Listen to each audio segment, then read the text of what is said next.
Hey everybody, welcome to episode 45 of The Green Life. Today's a yummy one. We're going to talk about comfort food with none other than Kim Campbell. Kim was already here for episode 20, so if you haven't listened to it yet, go back and check it out. It was great. Now, before we dive into this other great episode, I want to say thank you, Namawell, for your J2 juicer. It is an amazing machine that really revolutionized my juicing experience. I get to have the best juices every day. The machine is easy to use and clean, and really does save you money because it squeezes everything it can out of your produce. So if you want 10% off, go into the show notes and check it out. I also want to invite you to check out the link to my retreat coming up in May 2023, which is going to be fantastic. It's a holiday retreat where not only you get pampered and looked after and fed, but you also get to explore northern Portugal with a bunch of kindness, which means you're not going to get exposed to the unfortunate cruelty that happens up here, but you're going to just see the beauty of this country, and hopefully we can raise more awareness about how to treat nature and how to treat animals with the locals, because I think the more we bring that positive energy here, the more things are going to change. Okay, back to the episode. I want to just say I'm so excited to have Kim here because her and I are like best friends from another life, I'm sure. She said we should be neighbors, and I wish we were. I would be a little bit heavier because she makes the most amazing food and I wouldn't be able to stop eating, but it would be so amazing to talk to her. I feel very connected to her and she's just the kindest person. So not only are we going to talk about a beautiful book, Plant Pure Comfort Food, but also a little intro into the documentary that is coming out by her husband, Nelson Campbell, which is something we're going to talk about next week with him. But I also love that Kim has shared some very personal stories about her journey into this plant-based living, and I think a lot of people will relate to that. Okay, so without further ado, let's welcome our wonderful guest, Kim. Hi, Kim. Welcome back onto The Green Life. How are you today? I'm good. How are you, Chantal? I'm good. I'm really happy to have you here. So happy New Year, and always excited to talk to you. Happy New Year. I'm glad to be here as well. I was looking forward to this. Nice. So we're talking today about a new project that you have out, which is your new book. And I was very not surprised. That's not the right word, because I knew that you are just amazing in the kitchen. But I was pleasantly surprised to see a book that is so comprehensive, because sometimes I feel like you buy a cookbook and it's like 80 recipes and they're fun and they're great. But this one felt like an endless amount of recipes that you're just going to be cooking for the whole year. I loved it. And also felt like, oh, wow, this is stuff that, you just want to cook all the time because it's fun. It's food that people are really familiar with, and it's food that actually I even haven't had for a long time because I didn't really bother to look at the options. And so you created this wonderful option in the book, and I'm really excited to talk about it today. So obviously you've been on the podcast before and people should know who you are, but just in case, let's just tell them a little bit about your role into Plant Pure, so that they understand what you do and how do you come up with these beautiful ideas, and then we get into the book. Okay. So I'm Kim Campbell, and I work at Plant Pure with my husband, who Nelson started Plant Pure, and I didn't start Plant Pure, but I was a teacher at the time. So we were doing jump starts and feeding people. And I ended up leaving my job. I'll make the story really short, and decided to climb on board with Nelson as the culinary guru, educator, all things food. And so I was helping develop recipes. We had hired a chef, and I was working alongside her. She's no longer with us. She moved on and had children and moved away. So I became the Plant Pure chef, and that's how I named myself on social media. And I just helped Nelson with everything and decided to be a resource. So I began creating cookbooks. I created the first cookbook, Plant Pure Nation cookbook, when Nelson's first film was released in 2015, I believe. And then I wrote another one, and then I just published my third one, which to me is the best cookbook yet, because it's it's everything I've learned and put together over the last 7 years. I love this cookbook for so many reasons, and we can talk about that. But my passion here at Plant Pure is to teach people how to do this. Nelson's passion is to show people why they need to do this, and then I like to do the practical part of teaching people how to do that. So I hope that answers your question. That does, and I love it because you guys are like a beautiful team together, and it does come through. Like he's very passionate about the reason behind it, and I can't wait to talk to him next week. But you do bring the practicality, which is actually what people sometimes, when they are outside a certain environment, if they are, sometimes they come to your hubs and they may learn something there, and they have a group and connecting to the group that supports them. Sometimes when you go home, you sometimes people don't even know how to boil water, so the cooking skills are the most important part of it. So interestingly, you went from being a teacher to a chef. So what is your philosophy as a chef? Like, what's your ethos as a chef? So exactly what you just said. I think a lot of people enjoy plant-based food. They go on immersions and they go to, spas, and they go on trips on the cruise, and they eat all this wonderful food, and they get healthy and they heal. And then they go home and they do it for a little while because they're passionate, and then it becomes work, and then it slowly kind of dissolves, and I'll do it next week, and then they're not doing it anymore. So I want to teach people this doesn't have to be complicated. You don't have to be you don't have to go to culinary school to learn how to cook plant-based for sure. And making it so it's affordable, so it's accessible and delicious, and something that your family's going to like. Because if you can't get the people that you live with, your loved ones, to do this with you, it makes it so much harder. So that's kind of, so when I wrote this book, I called it Plant Pure Comfort Food. And what I did is I went to a lot of different cultures and a lot of cuisines, and I thought, what is the thing in that culture that really draws people to eat delicious food, and how can we make it plant-based? So I went to all the different cultures, like, I made paella, and we made trying to think, I did Asian dumplings. I mean, you can go through the book and there's so many different recipes from around the world, Thai recipes, Indian recipes, there's falafels, and making them whole food plant-based. So there's no oil, no processed cheeses and fake meats, but just good, all natural whole foods. So that's my philosophy, is just teaching people how to do this within their own comfort zone and making it easy. Ah, that's great. And it is a beautiful book. So let's dive into the book, because, it's, as I said at the beginning, I was pleasantly surprised to have a book that I just looked at. I'm like, I want to make everything in this book, and I could cook forever because there's so much. It's not just like 80, I don't even know how many recipes there are in there. I'm telling you, maybe they felt like hundreds, but it's beautiful. It's like, yes, this is exactly what people need to have at home. I actually was going to make a post, and I will make it after the podcast, because I was saying to people, if you need to buy one book, this is the book. Because once you have this, you just, it encompasses everything that you will ever want to make to impress others that are not plant-based and want to get plant-based, but yet it's healthy. So what inspired you to write this book about comfort food versus, the other two that you've done, which obviously are beautiful and have amazing recipes, and they're also about the philosophy of having whole foods, but this one goes a little more towards almost like being attractive to people that are not plant-based at all, or that just are afraid of it? So I kind of dove into what we do here at our house, what we love.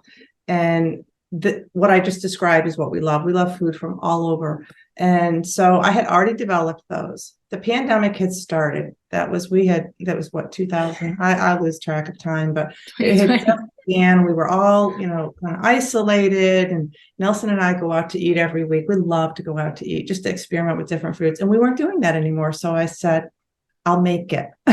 We'll make these foods that we enjoy eating at a restaurant, and we'll make them healthy. And then we decided to do an online cook-along all through the pandemic. So for a full year, every Thursday night, I turned my cameras on, and I cooked these recipes that we love and shared them with, we had a few hundred people come in every Thursday night, and they were testing them. They were asking me questions and really, really pushing the outer limit. So I stored all the recipes, And at about the end of the year, at the end of the cook-alongs, I called my publisher and I said, I think I have a cookbook. I think it's a good one too. So they were really excited about it. We hired a photographer and we have amazing photography. We have amazing recipes that were tested in the plant-based community, not just by my family, but by other people as well. So if you don't know what the book looks like, this is what it looks like. Yeah. There's beautiful pictures in this book, and we're actually going to start doing more, I don't call them cook-alongs, but more videos so that people can learn how to cook, because a lot of people still aren't really leaving their homes. They got used to cooking at home. They got used to being at home. So we're going to start doing that again. But I think that's where this book is so much more superior to the other books, because we had so many testers. And it was during a time we all still craved that delicious comfort food. My goodness, yeah, I love that. I can see the passion you have for this. It's like, Yeah. you know, when genius strikes and then you're like, this, I nailed this one. It feels like that, and it looks like that. It came through as soon as I saw the PDF. So I'm ordering mine from Book Depository because they were out on stock here in Europe. So now I can get it. And as I said, that's one book that I just feel like everybody should have because it's so comprehensive. So you mentioned something. I'm going to step a little bit outside the book per se, but so you and Nelson love to go out and eating, and of course, with your philosophy of having a whole food plant-based diet that is oil free. How do you navigate around restaurant food? Because of course, restaurants want the food to be so appealing. So fat is very high because it's very addictive and it's very yummy. And how do you navigate those dishes so that you balance out the fact that, well, you don't normally eat that amount of fat, but when you go out, you can't really help it? Well, I've gotten really good at ordering. In fact, Nelson always says, okay, you just order it, because I always nicely say, could we have this instead of that? And and I give them the directions. And there's a Mexican restaurant right here in Hillsborough that we go to a lot. And Nelson just lets me order because I know exactly how I like it. And they bring it to us and there's no oil on it. They use a green salsa. It's delicious. They use whole black beans and avocados. And, you just have to tell people, I think you have to be friendly and kind. Could you leave this out or that out? And I know it sounds a little strange, but maybe if you added this, you would be amazed. A lot of the waitresses will say, oh, I never would have thought to do that. So we do customize our ordering a little bit. And if there is a little bit of oil, I try not to make a big deal out of it. I mean, we don't do it that often, but for the most part, I would say when we go out to eat, we eat pretty healthy. Yeah. Nice. Yeah. I also find myself doing that. I will choose. So we learn not to go to trendy new restaurants in Porto because we went there for my birthday. It was like the worst thing ever. We should have gone where we always go because we know the food is good. So we went to this restaurant that was, first of all, the funny part is that this vegetarian vegan restaurant was sitting next to a restaurant that was called, I believe, Cruel, which obviously serves non-vegetarian things, and apparently it's owned by the same group. Another thing we didn't know. So if a suggestion I give to everybody: do not go to chains, even if they're vegan, because they cook almost like in batch and in bulk, and they don't really. Don't you? Sorry to interrupt you, but sometimes I feel like the vegan restaurants. They can be worse than going to a traditional restaurant because they're using so many of these processed products. But yes. Go ahead. No, you're right. You're right. Absolutely right. So the food was basically, you could see the oil swimming on top of the sauces. Like I couldn't even eat it because I do realize when we go to a restaurant, they will use a little bit of olive oil or other non-tasting vegetable oils. And I don't make a big deal out of it because at home we don't use it. But you don't want to go somewhere where you literally have the food swimming in it. So that's like the thing that turns me off the most when it comes to food. And a lot of people love that because I said before, it's really addictive. It's like, makes everything almost jammed together. It's like, oh, this is great. And I just don't like it. When we go into a lifestyle like ours, where we actually really cook pure food, it makes a difference because our palate changes when we don't use the amount of oils that other people generally would. And I mean, I was like the queen of olive oil. Like I used it like it was an oil, Italian background. So it was for me, it was like a revelation not to use it anymore. So this is why I was asking you. But I completely relate that if we can order things and switch them around, or go to places where you know that the food is going to be a little bit healthier, it always makes a difference. So from going to the restaurant and eating the food, then obviously now you being a chef, you create the recipe. So can you take me through the process for you to create these recipes? And do you get inspired when you go out to actually come home and try something? Yeah. So Nelson and I watch Bobby Flay. I love the competition, and that's not plant-based, but the reason I like to watch those competitive shows that aren't plant-based, because it really makes my brain think about, well, what can you use instead of the steak, or what can you use instead of the shrimp and the oil? And I've actually come up with some great recipes just by doing that process. I love Rachel Ray, and she doesn't cook, excuse me, she doesn't cook anywhere close to veganism, but I like her recipes because it's comfort food. It's what people are always drawn to. But when I develop a recipe, I tend to go to some of those traditional chefs, and I go to traditional cookbooks, and I look through and I try to substitute those key ingredients that I'm used to substituting, and then just create it. Sometimes it's awful. You never know. I mean, sometimes I've made up something plant-based and it doesn't even come close. But every once in a while, you're pleasantly surprised, and you think, oh, wow, that you don't really need the cheese, and adding the mushrooms or the soy curls or the lentils or something as a replacement is actually better than the meat itself.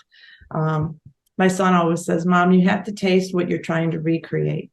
So a couple times I have had to taste the real thing to compare it to what I'm trying to do. So, and then I go to the vegan community and I'll look and say, okay, what are the vegans doing with lasagna? What kind of cool things are they doing? And there's a lot of very creative chefs in the plant-based community, a lot. And I've learned a lot. Yeah, we're growing. I mean, I interviewed Lei Shishak, and I know you reviewed the book, and I was very surprised by her, because obviously she's actually a trained chef, and she's not normally plant-based, but she's moving towards that direction. And her philosophy was the same as you mentioning now. It's like, I'm trying to move from the dishes that I know have animal products that taste in a certain way, and just recreating them so that people still like them, but they don't have to have the animal products in there. So I love that, because I feel like a lot of chefs are moving into that direction, whether it's for health, ethics, or just because some of them obviously see the trend, and that's okay, fair enough. But it's happening, and whichever the reason for moving towards that kind of newer, kinder approach to food that has a good ripple effect on planets and animals it's and health, of course, it's great. And I think chefs are really coming up with really great ideas. I mean, there are things, I've been now testing, and I'm not a chef by any means, but I've been testing tofu to make it like salmon, like trying to get the right marinade that it tastes like fish. Got the color right. Yeah. So it's like, yeah, look at this, you can do amazing things. So I love it, because then you just can still have those kind of funky meals, and they're appealing, and yet you don't miss anything. Like, I really don't miss anything from my omnivorous days. Exactly. I've been trying to work on, it's not in this cookbook, but I've been trying to work on king mushrooms to make scallops with. And you can do it, but I'm still not quite there yet. I still haven't quite figured out how to make it taste like a scallop. It's all about the marinade, right? It is, and I've made them, so I'll tag you in the one I made. But you're right, like it tasted okay, but it still didn't have that fishiness that you want to have when you have this kind of meal. So and the thing is that we all use nori, and nori is great, but it's not as fishy as it could be. So I'm just really thinking that sea moss maybe might be one, because I blend the sea moss to make the gel, and oh boy, the ocean is in there. So maybe that's a good one to try. I have to try it. That's a great idea. Well, a lot of people don't realize that the reason that fish tastes fishy is because of what they eat, right? And so maybe we need to, get rid of the fish and start eating the sea vegetables, because that's really what people crave and what they like. Yeah. So, and most meat doesn't have a lot of flavor anyways, so you're adding flavor to the meat. So a lot of people don't realize that either. Chicken doesn't taste like anything unless you marinate it or cook it in something. Absolutely. Absolutely. So, in the last podcast we did together, we talked about the Plant Pure as a business, and you were creating these dried foods so that people could quickly make them at home. Are you working on any new recipes that are maybe related to the book that you have? So things like burgers or any new things? We are. So we have a dry line that is basically, it's sauce based. So, if you add water or milk, you get an enchilada sauce or a cheese sauce or a gravy. We have a coconut curry, a peanut sauce, and then we have burgers. So what my goal was to take these packs and create recipes with them, and then make an ebook out of it. So if you buy all the packs, you also get the recipes that go with it. And it's pretty much what we've been doing here the last, I'd say, 6 months to a year, developing those. And I think we've got a really strong line. Excuse me. We've had a cold here. We've created a really beautiful line of sauces that I think that a family could actually literally live on. And we've been doing it. I mean, I made mashed potatoes the other night, got out the dry pack of gravy and stirred it up and had it with the mashed potatoes. It was really nice. You can make dumplings with gravy. I made a chicken and dumpling stew, different soups. We did a shepherd's pie. So I've been taking the packs and developing recipes. I feel like I've done another cookbook. This was yesterday. What I'm doing now is a little bit different, but I'm still passionate about this too. So yeah, we're always creating and building new things at Plant Pure around food. Oh, that's because cool. That's the only way we're ever going to get the world to change, and the only way we're going to save the climate and save our bodies is to help people to dive into making it easier for people. That's what I'm Yeah, absolutely. I always say to people, there are many pillars to health, but one of the things that I really like to focus on is food, because ultimately that's the thing we do the most every day, and everybody does it. There's not one person. I mean, maybe a breatharian that doesn't eat, but generally people do eat. So it's something we really want to nail and do as best as we can. So when is the new line coming out for Plant Pure? We're hoping, Nelson did a new film called From Food to Freedom. And we're hoping when that film comes out, we will have all of the dry packs that'll be available too. Partly because when people see the film, they're going to learn a lot about the healing benefits of this diet. And we want to be able to be a resource for people so that they can purchase the meal packs and do immersions on their own. In fact, this cookbook, many of the recipes that we used in the film during the immersion came right out of this cookbook. And some of them came from my other cookbooks as well. But I don't think there was a recipe that we served people that wasn't out of one of the cookbooks, but primarily this one. It's funny. You probably get this question, Chantal. People want to know, well, what specifically did you feed people? Could you please give me a meal plan? Like there's something magical about a meal plan. If I told you to eat, rice and beans on Monday, and on Tuesday eat, I don't know, stir fry, and Wednesday eat taco soup, that's magical. That's not magical. What's magical are the plants, and eating a whole food plant-based diet. You can mix and match, and you can eat out of a lot of cookbooks, and as long as you're not eating processed, as long as you're eating whole plant-based foods, you're going to heal. Yeah. And I can't say that enough, but it's really interesting because when people see other people who have, healed from their heart disease or diabetes or whatever condition they have, they think that there's something magical about that specific meal plan, kind of like it's a Jenny Craig type thing. And it isn't. It's just it's the plants. Absolutely. Who says that? Dr. McDougall, who says it's the plants, eat the plants? Yeah. It's the plants. Well, actually, he says it's the starch and the plants, but he's right. He's totally right. Yeah. You said something very, very, very clever and very true as well. Like people want to have this magic bullet for everything, and they think that this meal plan will change everything because of the way that it's selected. But as you said, the magic is in the plants. Like you can do so much with the plants. You can just do so many dishes. And it's true when you do things like retreats, especially like we talked before we started recording, we talked about the retreat I have in May. And, one of the fundamental things for the retreat is actually the food. So the one reason that I wanted to do everything inclusive into this retreat is because northern Portugal is not very good at plant-based food. There are some restaurants in the cities, but generally speaking, it's a country that still eats a lot of animal foods, and actually it's a country that has a high rate of heart disease, and it's a very high correlation, and they still haven't really learned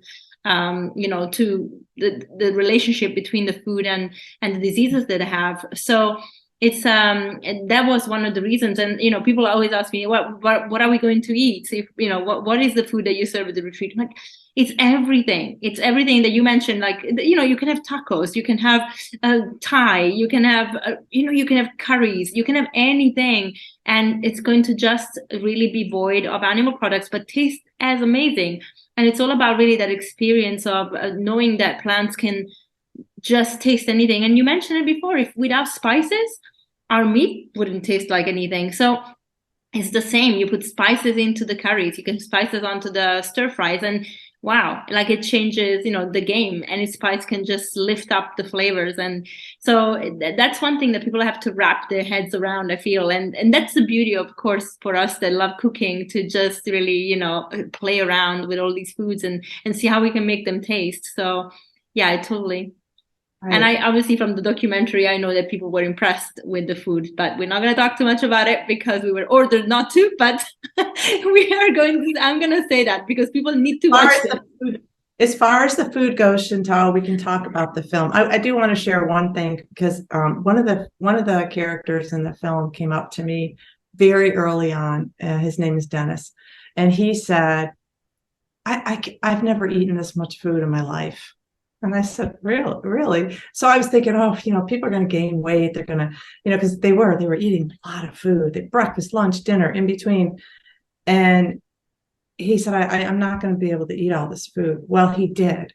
And then some. I mean, for 10 days, he ate this food. I'm not going to tell the end of the story because you have to watch the film. But now Dennis sends me pictures of his food and cooks out of the cookbook, and it's pretty amazing because I think that we have this idea that we have to restrict ourselves in order to heal, and there was no restriction when we did this immersion.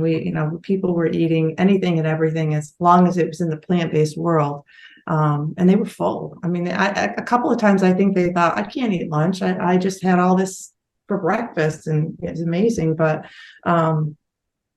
so people were more than satisfied. Yeah, of course. I mean, the nice thing about the plant diets is that, and I don't want to call it diets in the sense of restriction diet, because that's another thing we associate with diet, but actually a diet is in a way that we eat. When it's plant-based, it really takes away the stress. Like for me, for example, with my food addictions and eating disorders, one of the things that happened, that's really the magical plants that happened when I went plant-based, is that I no longer stressed about how much I was eating. Like my portions are huge. I have a salad bowl every day that could normally feed like a family. I have it on my own. And same thing. So I'm like, no restrictions here, and I never have to worry about weight. Of course, like I have to be careful if I like during the holidays, my treats were like dates, and I'm not gonna lie, this is shocking, but I had 1 kilo of dates in a week, so a bit too much. But I was like, okay, it's fine, because like I stopped eating them and it will be fine. But I'm not, you don't feel guilty. You don't feel heavy. You don't feel sick. You actually feel this abundance rushing through your body. And then interestingly enough, you can finish a meal and feel really full. But I feel like after 3-4 hours, you're ready to have the next meal because your body knows how to process that food so well that your hormones now are working. So, it's your body's telling you, hey, I'm hungry again. You can eat, like no problem. And then of course, the beautiful thing that happens is that your bowel movements are going to be fantastic. So what comes comes in, what has to stay, what doesn't have to stay goes. And you have a little more jump in your step for some reason. When you eat this way, this is what people always tell me. I have so much more energy. I want to go walking. I want to go to the gym. I want to be active. So in being active, they're burning things. And then, when they do backslide and, have cookies or whatever, they're burning it a little bit faster. And it's like you say, it's what comes in does go out eventually. But I think people they just feel so much better. They're not going to sit down and binge on brownies, for example. Not to say I haven't done that, but I usually don't feel good if I do that. So, which, by the way, there are a lot of desserts in this particular book, and most of the desserts are pretty low in sugar or no sugar at all. And again, as far as what we eat here in our house, a lot of times we just have, banana ice cream and put some fruit on top of it. I mean, there's ways you can get around that sweet tooth if that's something that you do have. But I still can't stress enough that even if you're, eating probably more than the average plant-based person, you're still going to have so many health benefits, and you're still going to be within, your ideal body weight. Yeah, sure. Totally. And, you mentioned, there's this extreme view of dieting as being restrictive, but there are some school of thoughts around in the plant-based community where you have people that are restricting fats, and they're restricting sugar, and they're restricting not even nuts and seeds, which are very beneficial. How do you see that? How do you feel about that approach, and is there a place for it, do you think? So I think to be on and they use the word SOS free diet, where you restrict all salt, all any added oils. We don't use added oils. All nuts, seeds, salt, sugar, whatever, caffeine. They're restricting all of that. I think it feels a little overwhelming for people, because being able to flavor your food, being able to sprinkle a little bit of salt on your food, or add some sugar to something if you're making a dessert, if you can't do that, to me, it's going to trip people up really fast. And they're not even going to try this. They want their food to taste good and to have flavor. I think eventually, the longer you do this, the less sugar you're going to want to put in things, the less salt you're going to want to dump all over everything. You're going to start to taste your food, and it's going to taste delicious, and you're not going to need all the maple syrup. But I think telling people that the best diet is an SOS-free diet right out of the gate, we're going to just turn off most of the world. We're such a small part of the population that when I go home to my family, my extended family, very few of them are plant-based. If I cooked SOS free and I gave them SOS free diets, I'm quite certain they wouldn't do it. But at least when I cook the way I do, they love the food. And I think I've brought quite a few people into the plant-based diet just by being a little bit more lenient. I also think nuts and seeds are extremely important for brain health, for heart health, for all of that. So if you're one that eats buckets of walnuts, well, that's an issue for sure. But I think we do need to have some of that in our diet for health benefits. If you're raising a family that's plant-based, children need that. We raised all three of our kids plant-based, and we had nuts and seeds, and we didn't restrict any of that. We had, now the big thing is gluten-free. We didn't worry about gluten-free either. And as far as my feelings around gluten-free, there are a lot of people who are sensitive to it. Going gluten-free is not really a risk, but if you make this a gluten-free diet, it can make it more restrictive for people. It's another one of those restrictions that we put on people that doesn't necessarily have to be, unless you have some kind of a gluten sensitivity. Most of the recipes in this book are gluten-free, or can be made gluten-free for that particular reason. But let's just not overcomplicate something that's such a beautiful diet. My father-in-law always says, there's no research based on any of that, really. The research on eating a salt-free diet, there's no research on that. Yeah, actually, I'm gonna share something that I found, and you can actually pass it by Dr. Campbell because if anybody would know.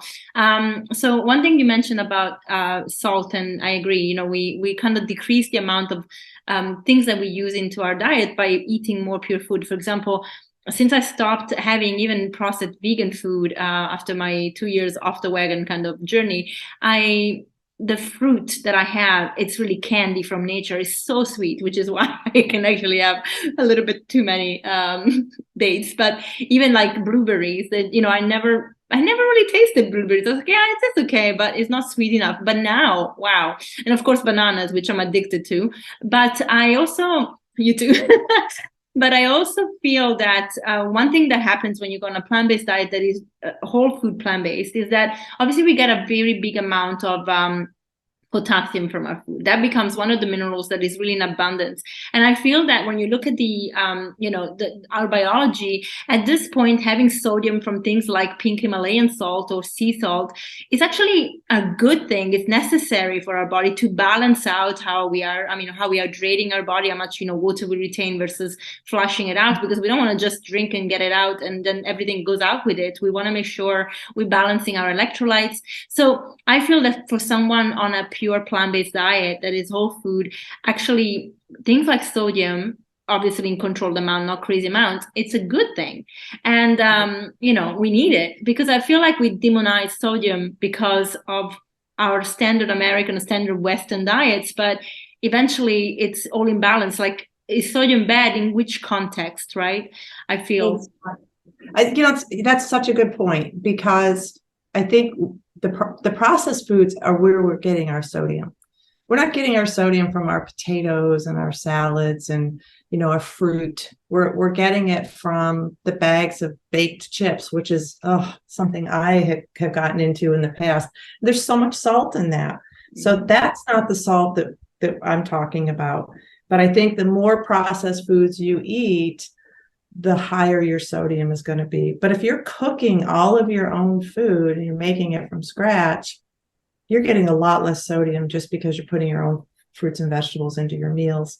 And you can salt it and you can control what goes into it. And you'll find too, the less processed you eat, the more you cook for yourself, you're going to taste the salt. You have, I don't know, I think your taste buds changes after 21, 30 days.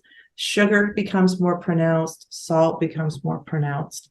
And then you'll probably find that you are on a low sodium diet just naturally. Yeah. So I'm going to ask you a question that I think we talked about in the last episode, but it's good to bring it up again, because you did mention all your 3 kids were raised plant-based, and obviously you made good points about, the amounts of fat to add in to the diet so that they would not have enough calories, because as children and young adults need more calories. What motivated your kids to stay on a plant-based? Because I'm sure they faced the school parties where like people showed up with cakes that were full of dairy and so on. Like, and also, did they ever try non-plant options? Oh yeah, absolutely. I would be a liar if I didn't say that. But yeah, they went to public schools and private schools, and their friends weren't plant-based. My kids were very social. They went to parties, they played sports, and yeah, they absolutely danced outside the plant-based world, and enjoyed it, I have to say, and traded their lunches. And I'll never forget my son trading his sandwiches and his leftovers for the burger and the fries next to him. That's just part of raising kids. And I wasn't going to be the mom where I was going to, go crazy over it. But one thing that helped them become plant-based and kind of kept them on their path is that they didn't feel good, and they knew it. They did, if they were at a party, a sleepover, and they came home, a lot of times they were overtired, but they just didn't feel good. And the girls particularly used to share that with me. They were constipated, they had stomach aches, all of the above. So now all 3 of them are, 2 out of 3 of them, I would say, are pretty much 100% plant-based. The other one is pretty darn close to it. So yeah, they have to come to this on their own, and all you can do is model, and hopefully, they see the benefits. All 3 of them know that if they're 100% plant-based, they're going to feel better. They're good. I think that's their goal. But Are they always plant-based? One out of three, 2 out of 3 are always plant-based. I'd say the other one maybe not. The other one needs to go spend time with granddad. Yeah, yeah, But that's just part of having children. yeah. They're going to go on their own path, and you can't beat yourself up for it. They're going to do what they're going to do, and you just model it. No, absolutely. And, everybody is their own person in the end. So you can't force somebody. You can only show them the path and then they have to take it at the end. And they can always go and spend time with granddad who will teach them why. Right. Right? That's why when we get together, the Campbells, Nelson's parents, and all of the siblings and the grandchildren, there's a lot of us. We have the best meals. It's fantastic. Every year we go to the beach on a vacation, we're all there, and every family has to cook each night. So you're cooking for like 25 people. And when it's my night, you try to show off and you put the best meal on you can, so you could be the best family meal that they've had all week long. And then the next person comes and they try to do it. By the end of the week, we have had amazing food. So yeah, it's fun. It's fun. It's kind of like a little contest. I love that. I love it. You guys should make a documentary about that. Yeah, The that would Campbell be holiday. Yeah, it's really fun. I always enjoy that. I love it. So one of the things that obviously cooking brings people together, right? And when it comes to families, what is your top tips for families to, especially when they have picky eaters or people that perhaps are resistant to that change? Because what happens often that I see in my coaching is one person really wants to get healthier and they really embrace the approach of a plant-based diet, and then say the husband or the wife is really not on board with it. Normally it's the husbands. The wives are kind of, if they are the ones trying, coming to coach, they are the ones actually changing everything, and then the ones cooking, so it's easier. But sometimes the husband can be a little difficult, like, oh, but I want my steak, I want my, the fish. And what is the top advice you can give so that kind of ritual around mealtime kind of stays the same, because obviously that's a social time and it's very beneficial for people to come together. It's part of health, to be together as a family. So my advice, it depends, if you're working with your children or you're working with your spouse, but the first thing is to understand the why. So try really hard to provide the research, the science. There's some great movies for those husbands who are not really open to it. What's the one? I always forget the name of it.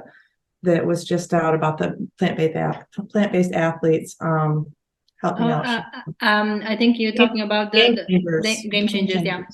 That's a great one. There's a lot of information. Get the China study, watch the documentaries. So teach them the why. The second thing is to involve them as much as possible. If it's your children, what would you like to eat this week? Do you want pizza? Do you want, go with those traditional foods and set up a menu, a meal plan that they've actually chosen. If it's your husband, what do you love to eat? Do you want spaghetti and meatballs? We'll do spaghetti and veggie balls. So set up your meal plan together, engage them, have them help you shop, have them help you prep and cook. Kids are great cooks. My kid, they love to get in the kitchen and especially get out those knives. Just be careful, but get them up to the counter, get them cutting the carrots and the onions and cooking together.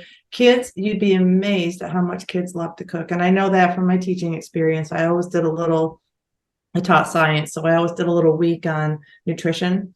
And we cooked a lot, and we did, we used artichokes, and they cut tofu, and they cooked with what they thought was weird food. It's not really weird food, but, showing them different foods and how they can be eaten and prepared.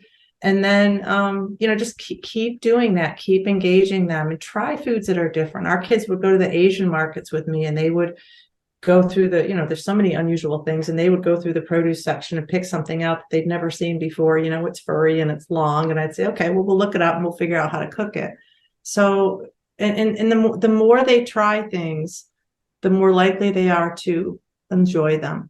And with kids, I think there was a book on this one time. They have to try it more. I think it's at least 10 times to really learn to enjoy and have their taste buds change a little bit. So don't give up on that first meal of, spinach, pollock, paneer. If the kids don't like it, try it again. But get them to cook it, because if they cook it, I guarantee you they'll eat it. My kids cooked some of the worst meals and they thought they were great because they cooked it. Nelson and I were always like, "Oh, this is good." Just get them involved as much as possible. But I think with the spouses and the adults, you need to teach them. You need to show them the information and the research. Science really speaks to the truth. Yeah, I love that, especially now.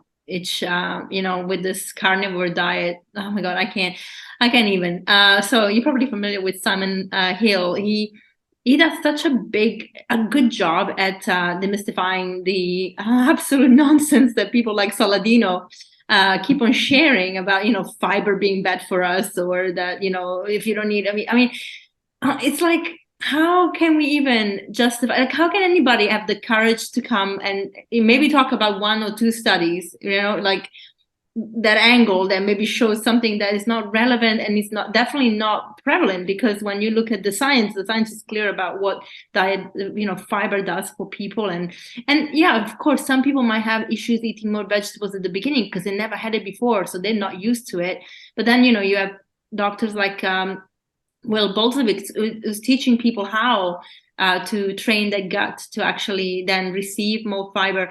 So it's science does speak for themselves, but people also don't know how to sometimes read it, and that's something that they need to learn a little bit more, because I feel like they trust someone and that puts a study in front of them. It might be like a silo study, and then they just say, "Oh, that's it, that's the truth." And Always look at the source of a study. Yeah. You can always find good reasons for your bad habits. If you're eating a lot of meat, you can go out and find research out there that says that meat is great for you. Yeah. But you have to look at the source of the research. Is the funding. Funding, is it the egg board or whoever? So I think people, and sometimes it's not easy to find the source. You have to really dig for it. But people love to find validation for their bad habits. Yeah. Well, it makes us feel good about our bias. So we have to be, I always say to people, like, we have to just not be dogmatic about it, and just be open to the fact that sometimes we can be wrong. I always pray that nothing will prove the plant-based diet wrong, because I love animals, and, I studied for health, but now the animals are really my drivers, because I literally have cows in front of my windows and sheep next door, and I love them, and it kills me that people just raise them for food. I look into their eyes and I look at their behavior, and they're just so they are real personalities. Like they sentient being. They feel everything. They have a sense of community and family. And to me, like, the fact that we think that they're just food, So I always pray, like, please keep being the science, like be the diet that has the most science behind it, because I don't think I could ever go back, even if it was bad for me. If all kids knew where their food came from, a little story I'll share here. Our oldest, they had a farm tour in the county that we live in when our kids were little, and so I took them on the farm tour, and we went to one farm. And I'll never forget it. And there were all these little chickens, and they were so cute. And the kids were picking them up. And my oldest loves animals, and she'd pick them up, put them up near her face. And it was so cute. They were furry. And then we went into the next room, and they showed the machines where they clip up the birds and remove the feathers. And she was horrified. I think she was maybe 6 or 7. At that day, she would never touch meat. She would never touch a piece of meat, because she loves her animals, just like you say. But I think if we started out when they're young and they understood the process of it, I don't think that we would have very, very many carnivores around. I really don't. I think we just, it's just something we do when we're little, and we don't really know where the food comes from. And as an adult, we just kind of disconnect from it. But when you see it, every time those trucks drive by me with all the pigs, it's just goosebumps. It's just so horrible. But a lot of people don't come to that until they start to see the health benefits, because they get into it for health reasons, and then they start to see, wow, the slaughterhouses and all the people that suffer who work in the slaughterhouse. Oh, don't even get me going. No, but I think back to kids, I think if kids really understood where their food came from, we wouldn't have very many adult carnivores out there. You know what the interesting thing about what you said is that if you tell any parents to show them, they will say that that's unethical. Isn't that interesting? Why would you Yeah, want to show something so horrible to a kid? Right? right. Well, that's the hard truth. That I mean, I didn't plan on showing her what happens to those little chickens. I had no idea that's where we were headed. Stupid Mm, me, I wasn't thinking. But when she saw it, it really it was a learning moment. Maybe it was yeah. traumatic, but boy, she never went down that path. No, and kids have to know the truth. I think is we want to protect them and shelter them, but at the same time we have to be honest with them because they're gonna live in this world and they have to know why. As you said, like know your why, and they have to know their why because children are very intuitive, they're very smart. And I think that sure, at the beginning might be traumatizing to see something like that and have a shock, like a true trauma at the beginning, like, oh wow. But then they process the information and they're solution driven oftentimes where they're like, actually, if this is what happens to the animals, my solution is I don't want to be part of this, easy. And as you said, then that means less Yeah. omnivores slash carnivores, which we're not carnivores. So I showed Food Incorporated one time when I was teaching. I was teaching middle school science, and I showed it because I wanted kids to understand where their food came from. And I got a very mean letter from a parent about 2 days later because they were very upset that I would show this to the kids. But the kids loved it. That's actually one of I love that film because it talks about farming and factory farming and how we've got to where we are now. But it's a very powerful. If you haven't seen Food Incorporated, it's old, but it's a really good film. It's not Yeah, necessarily promoting plant-based, but it's really talking about where our food comes from. But I yeah. thought that was really interesting that I upset a parent because I showed the kids the truth. Yeah, yeah, exactly. And that's really the reaction. Like there's a lot of dissonance in this world, sadly. So, and that's one part of it when it comes to food. Well, so you mentioned not all your family is plant-based. So how did they take your change? Obviously, you had Nelson that was already on that boat because of Dr. Campbell, but how did you feel like when you started a plant-based journey, your children changed as well to plant-based at home? When you had family time with family members that were not yet plant-based, how was that? Did you get a little bit of pushback? Did you get resistance? How did you feel? Yeah, we got a lot of pushback from my father specifically. I talk about my story with my dad in the book in the introduction. My dad died of colon cancer, but I got a lot of pushback from him, and it was very upsetting. He didn't want me to raise the kids that way. He was worried when I was pregnant that I was harming the babies, and we tried to educate him as much as possible. My father was a dairy farmer. So it got to the point where when we went there, we kind of eat around the meat because they didn't always go plant-based for us. And so we would eat the vegetables, and we had those awkward moments, but I didn't really give into it. But my father, when he started going through chemotherapy and radiation and he kept getting sicker, that was when he really got interested in eating plant-based. So I thought, okay, well, I'm going to teach him. And and I did. I showed him through love, and I went up there and cooked his food and taught my mom how to do it. And I think that's the thing. My relationship with my family is more important than them being plant-based. If Mm. they want to be plant-based, I will surely help them with that. But it's really important for me to have a positive relationship with people in my family. So I don't really go there unless they ask me. And maybe in my old age, I've mellowed a little bit. When I was younger, I got a little ruffled, and I did. My dad and I were like oil and water at times. But looking back, I wished I hadn't done that as much. So my advice to people is love your family, bring them into your home, cook your food. When you go to their house, don't make a big deal out of it. Eat around the food, eat before you go, eat after you leave, but enjoy your family, and try to work on positive relationships, because that's love is the most important thing as far as family goes. Amen. And it's interesting your dad was a dairy farmer because that's also the background of Dr. Campbell. Did they ever have a conversation about it together? So, so the story of that is my father worked in the ag school at Cornell. Nelson and I were both we met in high school, but we also both went to Cornell. So my father was in the ag school. His office was over on the quad at the ag school. And Nelson's dad's office was at Martha Van Rensselaer, which was in the human ecology. Yeah, my dad had some thoughts about T. Colin Campbell. And so did other people in the ag school. Yeah, it was kind of interesting. Yeah, he didn't approve. Oh, and what about later on when you guys? Later on, yeah. Later on, I think they came to terms with it, but I don't think they'd be ever best friends. But yeah, my father he was a dairy educator, so that was what that was his whole life. Was his livelihood, and he didn't believe the research. I don't know what makes people open and to change and changing their lives, but my father was not one of those people.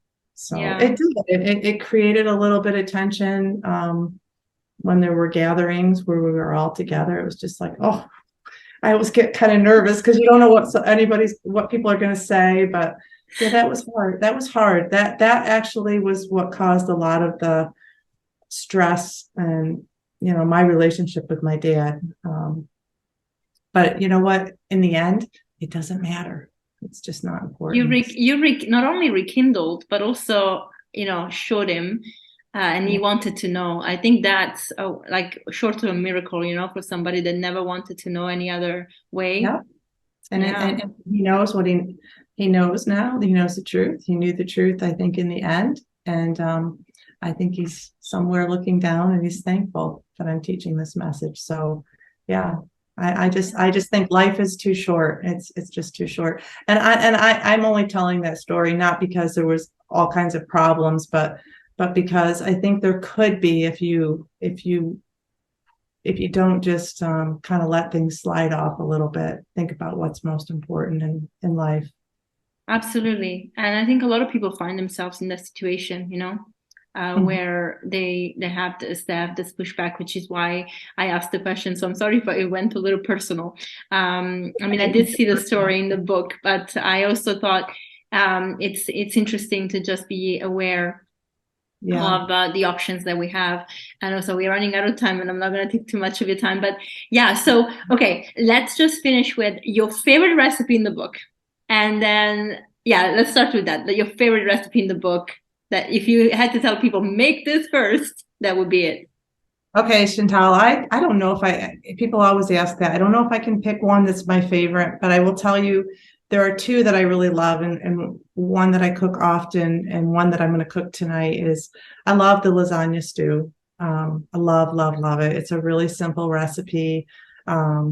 It's basically it's like lasagna in a pot. It's so good. And then the other one is Asian dumplings. I make my own dumplings, and I know it takes a lot more work. You can go to the Asian market and get them, and we fill them. And I love those because I make a whole bunch of them, and we freeze them, and we have them later. So my favorite dessert is the peanut butter cup bars. Oh, they're really simple, and I don't believe there's any sugar in those except for the chocolate chips, which I use. I use Lily's, so I use the stevia based. But anyways, there's so many recipes in this book that I love. It's really hard to answer that question. I know. And we will put some screenshots at the end so that people can actually see a couple of the pictures first that are beautiful, but also, get inspired. And as I said at the beginning, and actually a couple of times, it is the one book that you guys have to have into in the book on your shelves, because it has so many, like you can't get bored and it just doesn't get old. And I love the lasagna pot because it's something I never thought about. You think of lasagna of the classic way, but actually almost like a stew with lasagna pasta in it. It's brilliant. Yeah, it is. And I have to say, I stole it from a non-plant-based magazine. And I looked at it, and it was one of those things where I just started changing everything, and I developed it, and I went, oh my God, it was perfect. I didn't have to change it much, but I didn't have to adjust my recipe much. So anyways, but it was lovely talking to you. As always, we could sit here and talk forever. I know. I love chatting, and you have, as I said, like Sam, you have like such a beautiful energy and such a nurturing way of sharing. And I think this is one of the reasons why your books are also very likable and approachable, because your energy comes through to the written word. Like you see it and you just know that somebody that actually loves food, loves people, has written that book. And that's how I look at it. So thank you so, so much for your work. Thank you, Chantal. Take care. Bye-bye. Bye. Thank you, Kim, and thank you everyone for staying on for this episode. I hope you loved it as much as I do. I can tell you something. I'm sitting here with my heart feeling absolutely full from the energy that Kim has shared through our chat. I know that I get that from a lot of the guests, because I get to speak to amazing people. But there are some humans like Kim that I really connect deeply, almost a cellular level with, that ignite that warmth in my heart, and I just feel so grateful.